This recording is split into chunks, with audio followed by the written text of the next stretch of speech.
Hey everybody, welcome to Modern Era Fitness Podcast. It's me, Caleb. I'm a martial arts instructor, and with me is... Mike. I'm a personal trainer. And we are really excited to be here talking to you guys today, and gals. So, a listener / client told me today that she listened to the episode where you and your wife were talking, Kelly. Yeah. And I guess they do CrossFit at the same place.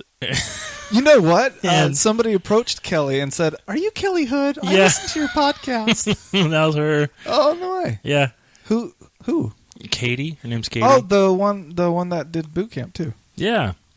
Iron Hammer recipient. Yeah. Iron Hammer. She said she walked up to Kelly and was like, "Yeah, I listened to your podcast." And started talking about it. That's really funny. And so, what did she really have to say about it? Not in front of Kelly. I don't know. I mean, did she say, "Oh, you"? She didn't say it sucked or that it's awesome or anything, but she likes CrossFit, so I assume it wasn't bad. Okay, you know. Yeah, she had compliments for Kelly, so that was good. Good. That's fantastic. Was it eerie at all, or creepy? Or did it kind of let Kelly know that people actually listen to this? Yeah. She thought it was a total stranger, like disconnected from any of us. Oh, and that's so funny. she's like, "Sweet, somebody out there." You know, I think maybe it made her think, "Oh, my husband is doing something that people are listening to." Like, it's not just Mike and Caleb, hanging out. We just record ourselves and listen back to it. Yeah. No, it's two real. Subscribers. Yeah, you and me, Caleb and Mike. Yeah, that's so funny. Yeah, that's cool though. Kind of closing the loop. Yeah, solving mysteries. Yeah. So what are we talking about today? I was reading an article this week. Can't remember the guy's name. Will you hand me that magazine? I brought it in. Yeah. For just such an occasion. My success. So it's an article by Dave Kovar, Kovar, from Martial Arts Success Magazine, or MA Success Magazine. Ooh. It's put out by Century, a martial arts supplier. Cool. Branded content. Yeah. And his article talks about what's called the white belt moment. The idea behind the white belt moment is that moment that everybody has when they start martial arts where they're like, "Holy crap, I want to do this.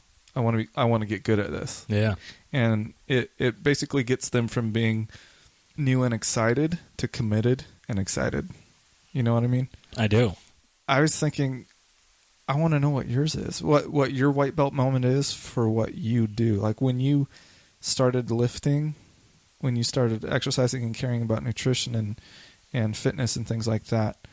What was the moment that flipped the switch for you that said, I want to do this. This is what I want to be doing for the rest of my life and help other people do it.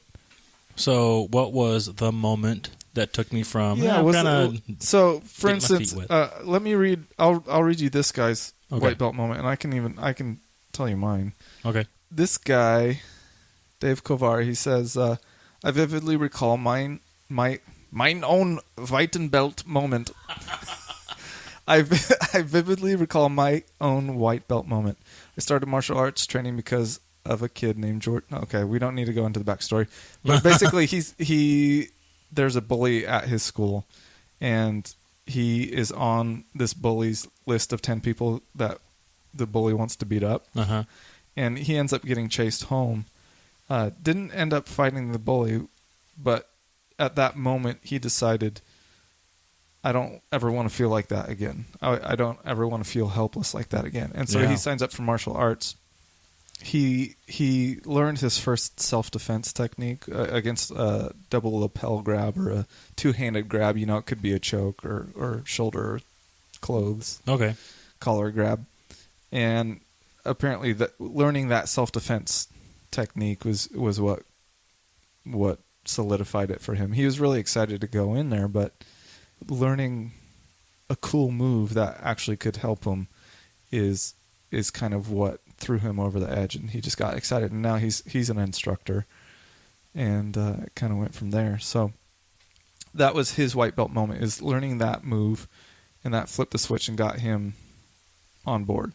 And for me, it was actually seeing my in the beginning, of martial arts, not in the beginning of martial arts, but in the beginning of my training. Why do you have that goofy smile on your face? Why not smile?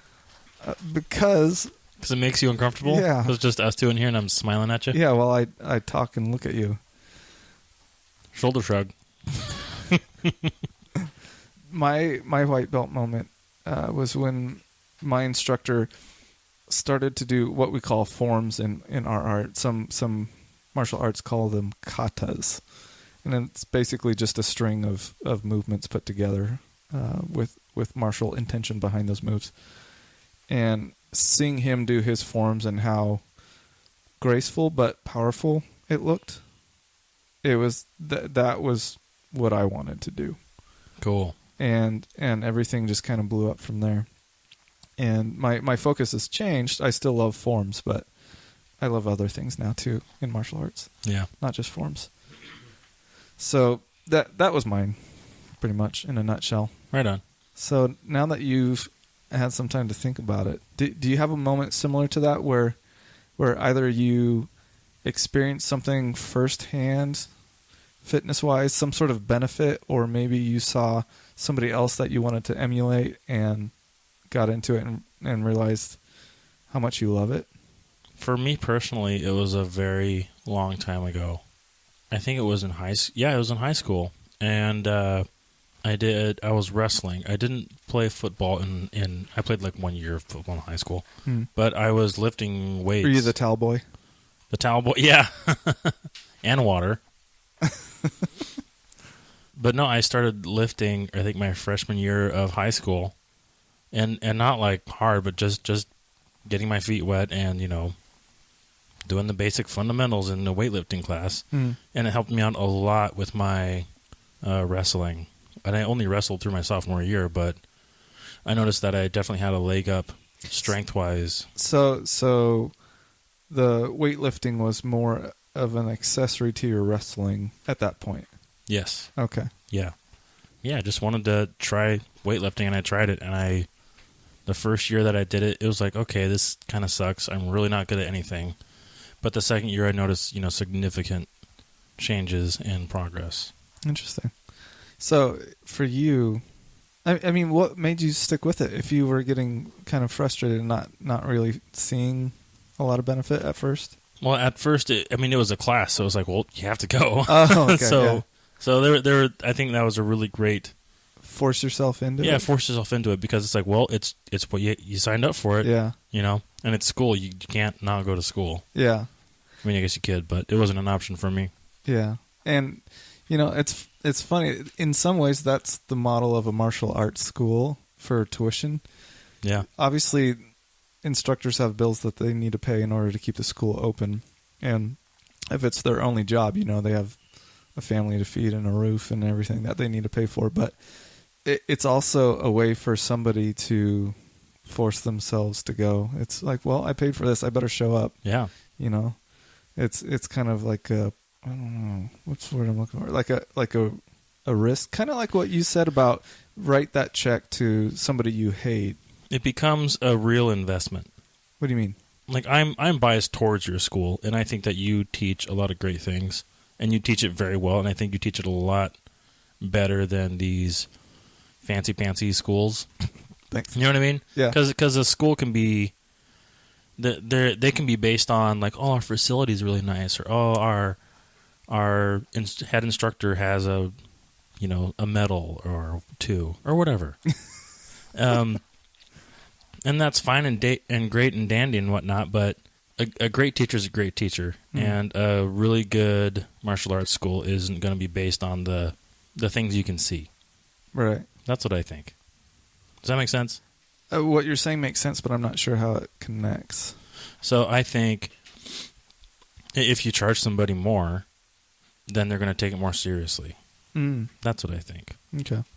Just like if you have somebody write you a big fat check, and you're going to cash that check if they miss a training session, like with me, like I've done with one person, then they're going to take it that much more seriously. Yeah. Because everybody has a certain attachment to money because money kind of, lets us eat and live and things like that. I see what you're saying now for real investment. Yeah. Okay. Yeah. So that's kind of it. I know I didn't explain that very well, but we got to it. Got to it. Well, cool. So freshman-ish year? Yeah, freshman year started, and then sophomore year is when it really some, started to kick in. Yeah, and then I did a lot better at wrestling because of it. And I, at the school that I was at, people started wrestling when they were, literally born, or like 2 years old, they started wrestling. It's called child abuse. Some would say. But yeah, I was so far behind on technique and experience. My strength is what barely saved me. That's interesting. So for you, what I might call the white belt moment from listening to your story is that moment when you realized you're gaining an advantage in wrestling. Like that aha moment where you realize, oh, it's because of the strength I've gained. Yeah. Or something like that. Yeah. That's kind of that moment, in my opinion. Would you agree, or yes, am I way off? I agree. But I never got good at wrestling. And there's a certain point to when you get to that whoever you're going to wrestle is extremely strong for their weight. Mm-hmm. And you got to be extremely strong and have that perfect technique. Yeah. And there's no way around it. Yeah. Yeah. So I stopped because that was not fun to lose every time. Yeah. Oh, little Mike. Yeah. But actually, that prepared me for the Marine Corps, like big time. Big time, big time. The wrestling or the losing? The wrestling. Hmm. Yeah. And the practicing and those really hard practices. Like they were like drilling. Grueling practices. Yeah. Okay. Yeah, I think that kind of way of teaching is very effective of just repetition. Even though when you're in it, it's like you want it to end or get some variety. Yeah. And it might have been you, or maybe it was someone else. Somebody was telling me about how in wrestling they would just drill, like one move for a 3-hour class. Yeah. And then it got to the point where you were just begging for tournaments to happen. So that way you actually got to play, more or less. Like the variety came in. And so that became a little more exciting. Yeah.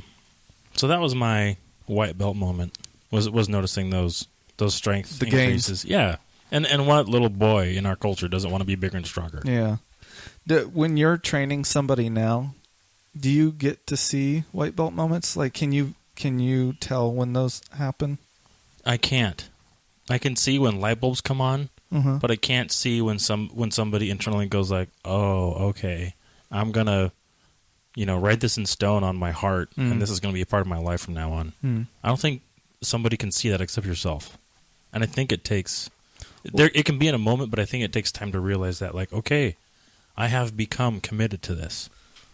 I think it's not just a decision. It's like it just becomes ingrained in like who you are. But what about somebody's enthusiasm? I feel like that would be evident. Like, have you seen somebody go from kind of just putting in the work to where they get excited about the work? Yes. You know what I mean? I see that, and so maybe it is happening somewhere totally in that. Well, I see that happening, and the work can go into it.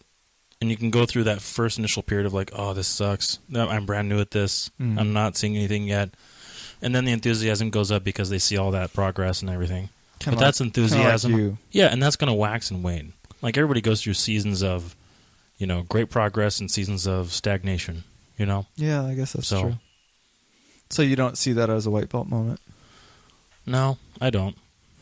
But I know that some people that I've trained with, or some people that I've trained, have experienced that white belt moment, and they've started their journey here, and then they realize, like, okay, fitness is going to be a part of my life from now on. Yeah.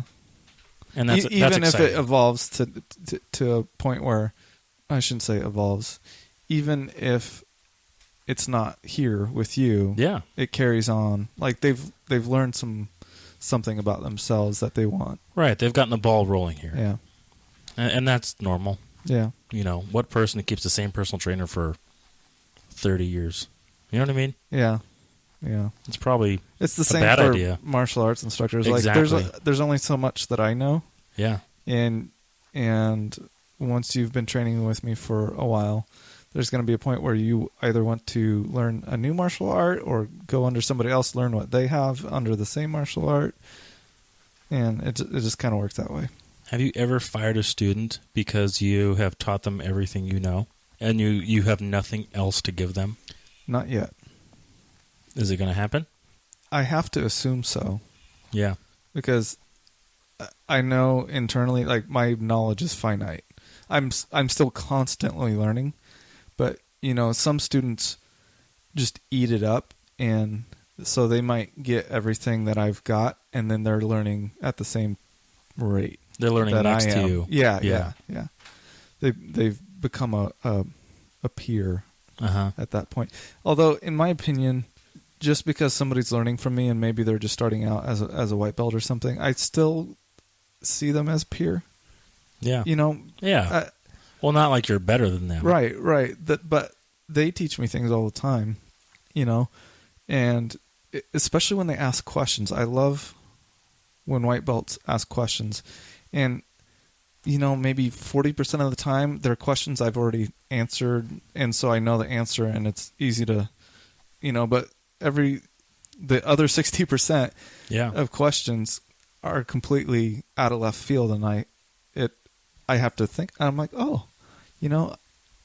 let's think this through. Yeah. And it's a lot of fun because I learned something from that white belt or whatever. Cool. Anyway. Does anybody ever just ask why over and over and over again? Why? Not like a 4-year-old does, but yes. I think that's awesome. There, oftentimes when I'm running a class, and I always, after explaining a concept or running over something, I say, "Are there any questions?"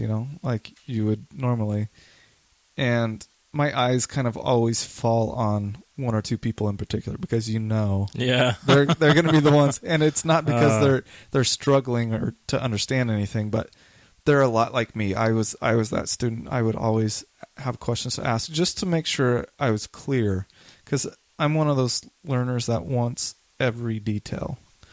I want to know. Oh, you're one of those. Yeah. I want to. Good gosh. Yeah. Yeah. That's the same thing my instructor said. Oh. It's just kind of how I learn. And there comes a point, and I don't know if he was teaching me a lesson or if he was just tired of answering questions, but there comes a time where you have to say, "You'll figure it out, Caleb." Just let the process happen. Yeah. Shut up. Yeah, exactly. And he said that to me, and it worked. And there are times that I've had to tell people, "I can't tell you that now. I'm not going to tell you that now." Yeah. And sometimes it's because they're not ready. Like, it's not necessary for them to know that chunk of knowledge. Yeah. And sometimes it's because I deliberately want them to figure it out on their own through experience or research themselves, Yeah. It's just the way it goes. So that was my white belt moment. We talked about that, and you talked about it. What was the moment where you decided that teaching martial arts was your, I don't know, teaching white belt moment? You know what? I don't know. I never really got into this thinking that I was going to teach people. And I think it was somewhere along the way, but I wanted to get my first degree and wanted to get a teaching certificate, but I felt like it was because I was supposed to. Like, my instructor was kind of grooming me towards that, and I was just like, okay, cool, because I wanted to be a good martial artist, and I wanted to kind of like that, wanting to do good for your dad kind of a thing. Like, you want to make your dad proud. Yeah. And so that's kind of how it was for me and my instructor. I just kind of, that was the next step, and that's what he wanted me to do, and he thought that I should do it, and so I did it, And in the process of getting your first degree and sometimes getting your student black, there's a requirement that you teach a certain amount of classes. And so I started teaching classes before I got my black belt, under his supervision, like he was usually there. So it's not like somebody unqualified is just making a mess of things. As I got comfortable with classes, like running classes, it wasn't until maybe somewhere after I got my first degree and maybe before I got my second degree that I started feeling like, this is going to sound weird considering how long it's taking me to say this, but like I can communicate it really well with people and different people with different perspectives, and being able to interpret complicated concepts to people with different levels of understanding. I was realizing that was kind of a knack for me, and I wouldn't have known that otherwise. That's cool. And so it was through martial arts, and then my instructor kind of pushing me out to teach that I realized that I could do that, and now it's something I enjoy, and I feel like that is now playing a part in my life elsewhere, not just martial arts. I feel like I could, if I knew the material well enough, I could be a good teacher. Like if I knew physics really well, which I don't. Big fat if. Yeah. Underline. I feel like I would have a fun time and be somewhat successful in teaching physics. Yeah, no matter what you taught, you'd be probably a good teacher at it. You should be a substitute teacher. Maybe, like Peggy Hill. Yeah. I'll teach Spanish, which I have a second grade understanding of. And you know a little bit of French, so they're pretty much the same thing. Yeah, big deal. But, and I'm not saying that in some sort of bloated self-confidence kind of a way. It's something that martial arts gave me. I guess it's as simple as that. And I don't know if I had the skill and martial arts brought it out, or if martial arts developed that. You know, I truly think that there's got to be some sort of genetic makeup that contributes towards being a teacher. There has to be. I'm somewhat of a teacher here. You absolutely are. My dad is a teacher. I think like the vast majority of the people in my family, on both sides of my family, are teachers. It's weird. Anyway. No, that's interesting. Yeah. And do you think that's because it is actually genetic, or do you think it's because it was in the environment and so you guys just kind of picked up on that? Well, a lot of things were in the environment. You know what I mean? Like a lot of people in my extended family could have been anything else. I see what you're saying. Yeah. But because I don't think that's what it is. I just don't. Okay. Don't ask me why. Okay. Why? Why? Caleb? Why? My wife hates it when I get into teacher mode. Well, I think that's because she's a teacher too. She is. You know? Yeah. And two teachers teaching each other, especially if it's about the same thing, it's like, okay, who's right? Yeah. That's funny. Yeah, that it's very much that way in our house too for a lot of things, because Kelly, you know, we both work out and we're both in the fitness and stuff. And so I might have a different form or something than she has, and it's like, well, okay, I love you, but you're doing that wrong. Yeah, we don't. Luckily, we've never taken it that far, but we always try to help each other out and say, you know, you should do it this way, or basically, hey, you're doing that wrong. in nicer, in less. Yeah, pretty much. Ever seen the movie? And you just kind of say, yeah. Okay. And you just kind of say, oh, okay, cool. Yeah. And then when they're not looking, you go back to the way you do it. Marriage advice with Caleb and Mike: what not to do and how to serve. You know, just kind of navigate it. But she knows more than me about that kind of stuff. Like if I don't have you around, or if I don't have her around, I'm sure I'm doing everything wrong. You're just messing it all up. Yeah. So when it comes to lifts and things like that, right on. I'm sure she's right. So I'm a noob still. You know, even though how long have I been lifting now? We have been lifting for like a year and a half, coming on 2 years. I still, white belt. Yep. All the way. But you made some significant improvements. I feel And better. You went through the dip there for a while. You're like, Yeah. you got pretty frustrated about not seeing improvements. Yeah. And then I remember one day, and this was just a few months ago, you're like, wait a minute. I'm repping 135 on the bench. Shh. Don't say the numbers. I don't. Hey, 135, that's a big deal. Up, down, up, down. Are you going to edit that out? I might. I don't know. Don't. We'll see. We'll see. Caleb benches 135, and I love it. And I don't care who knows it. That just so we're clear though, that's not my 1 rep max. I know that's his. He can rep 135 Yeah. easily. Um. No spotter. Don't recommend it. So white belt moment for teaching years was pretty much when you got thrown into teaching. You're like, hey, I'm Well, really good at this. there was like a moment where I realized that I was getting okay at it, you know? Yeah. And I just had, it sounds like I'm bragging, but I'm not. But it's just to the point. A gentleman was in here for open mat this morning, and his wife mentioned that he had mentioned to her that he really likes my teaching style, and he's really excited about the school and stuff. And that makes me feel really good, but that kind of helps encourage me, you know? Yeah. It doesn't puff me up, but it says it's cool to just be me and teach the way that I teach, because you look at other martial arts schools and a lot of times they're very rigid and they're done the same way that they've been done for a long time. Cobra Kai. Yeah. Perfect example. We just kind of take a little bit more of a friendly approach, I guess. Uh-huh. I don't know. It's really hard to explain. We're kind of in this weird gray area of tradition and casual.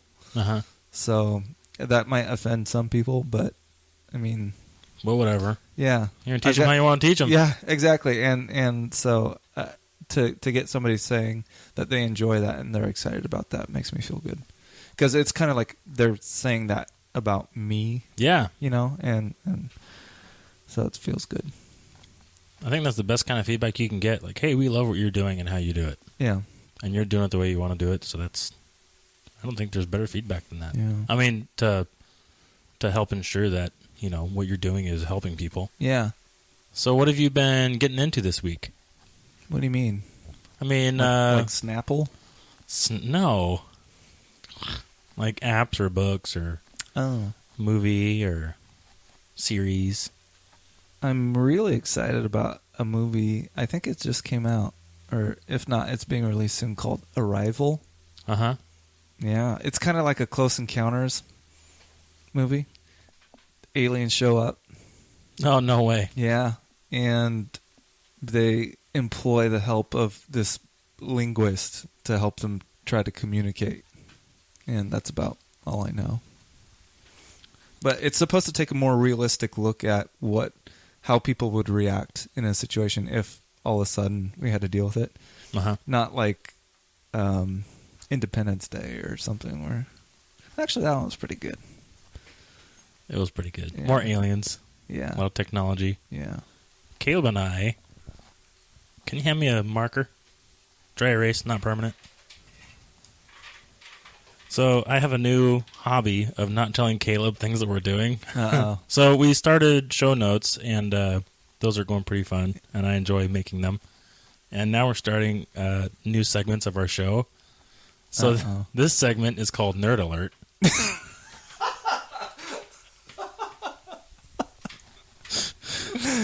Starring Caleb every Starring single time. Caleb every single freaking time about something nerdy and aliens. And I love it. I was so excited to bring that to the show in real time. You're like, oh yeah, and we're doing this. Yeah. It didn't take long, did it? No. Pretty reliable source of information. Yeah, what are you into? Oh, just nerdy stuff. Speaking of, successful launch, Osiris Rex mission happened. Thank you, NASA. Osiris Rex is a satellite that they shot out, and it's going to go and actually mine an asteroid and bring it back. You don't seem impressed by that. That's a huge deal. Yeah. to go out and... Who was the main mind behind that? I couldn't tell you. I thought that was Elon Musk's deal. No. I wonder how he's feeling right now. He's feeling pretty crappy because Falcon Yeah. that Major rocket bummer. blew up, and they're thinking it's the most complicated wreck that they've had. Wow. And they're trying to make sense of everything and not succeeding. And the latest theory is that it potentially something hit it, and Ooh. it's by an unidentified flying object, not like alien UFO, but just they Still can't unidentified. they just can't identify it. And conspiracy folks are thinking it was sabotage, Yeah. I could see that. Yeah, because it had Mark Zuckerberg satellite on it, who's trying to get internet to like Africa, like places that don't have internet reliably. And so there could be some other internet giant, Google, trying to... Probably Hillary. Oh, maybe. Yeah, she really doesn't want those emails to get out. Yeah. And she is dedicated to making this work. Anyway. By the way, don't ask Caleb or I who we're voting for, because that's not what this is about. We're just going to make fun of everything. Yeah. And so yeah, that was our segment of Nerd Alert. Thanks for joining us on that. You're welcome. So now we're actually going to get to something cool, what I'm into. This is Cool Guy Alert with Mike Walsh. Yeah. So in preparation for classes with Salem Defense Pistol, I've been doing some I wouldn't say research, but just expanding your knowledge base. Expanding knowledge base. No, I think it's more comprising information that I want to bring to the table. Mm-hmm. And so I'm going beyond expanding perspective. Yes, I'm going beyond what people are usually doing about just driving home muscle memory when drawing from concealed, making well-aimed shots, applying the fundamentals and all that. So I'm actually reading a book called The Book of Five Rings by Miyamoto Musashi. Good job. He is a samurai from... He was a samurai. He was a samurai. Now he's... dead? Matter. Yeah, he's energy in the ether somewhere. But he was a samurai from feudal Japan, or I think it was shortly post-feudal Japan. Yeah, it was when that society was kind of waning. Mm-hmm. And he wrote a fantastic book called The Book of Five Rings. Mm-hmm.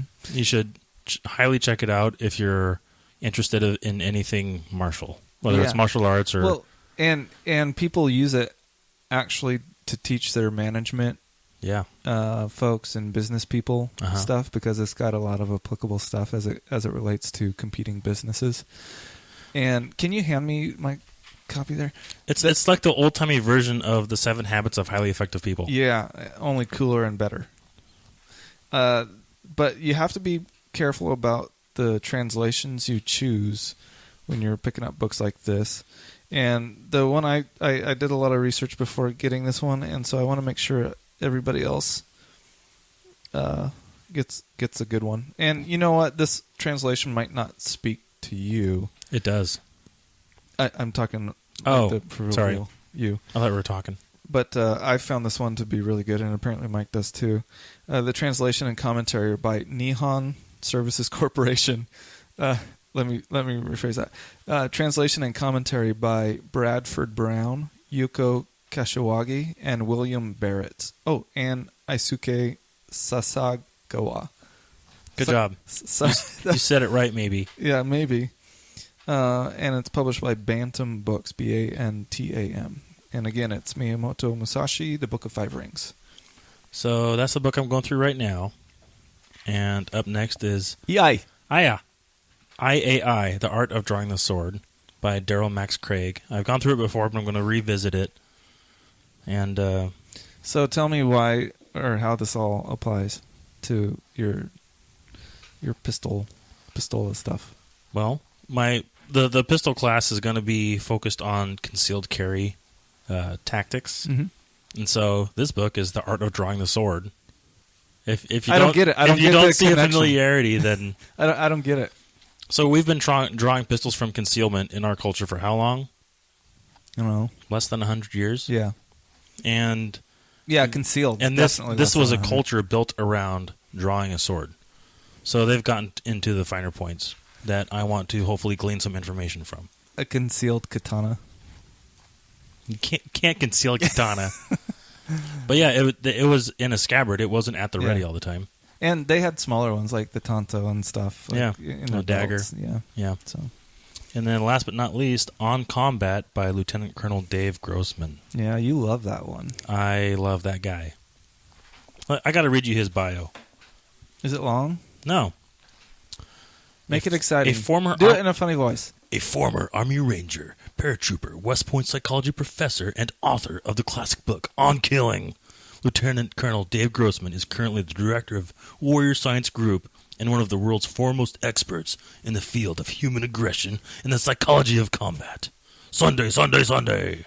Again, in another funny voice, completely different. Me, me, me, me, me, me, me, me, me, me, me, me, me, me. That's Beaker. Yeah, I gathered. That's all I got. Yeah, that's pretty good. So that's cool. I like that.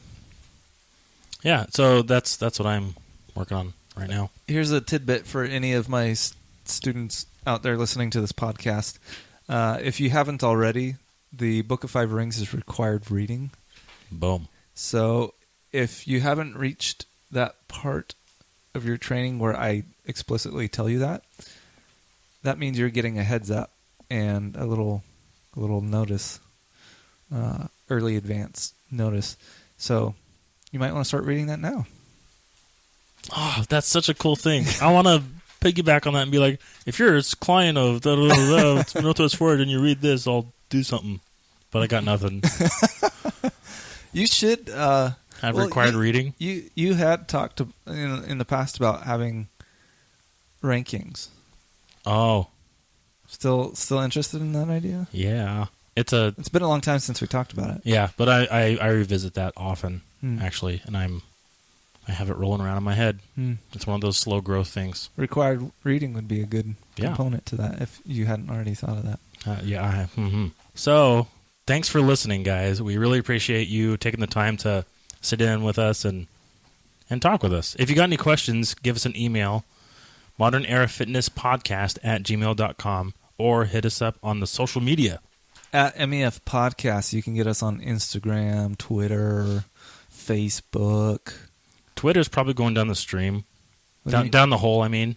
I think it is. We're still there. I think it's floundering. We'll be there till it's dying breath. You think so? Yeah. Okay. I like Instagram. Instagram is where it's at. I guess. I'm about the memes, the memes. You can do those on Twitter too, you know. You can? I knew that. Okay. You don't think I knew that? Who said I didn't know that? Live in a good place. Keep your mind deep. And work when it's time. Bye.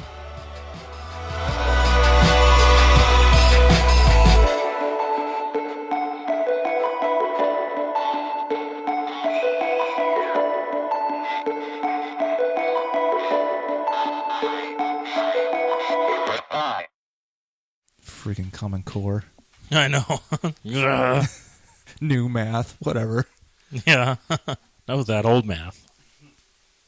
Things have changed. Numbers aren't just numbers anymore. Yeah. They're open to interpretation.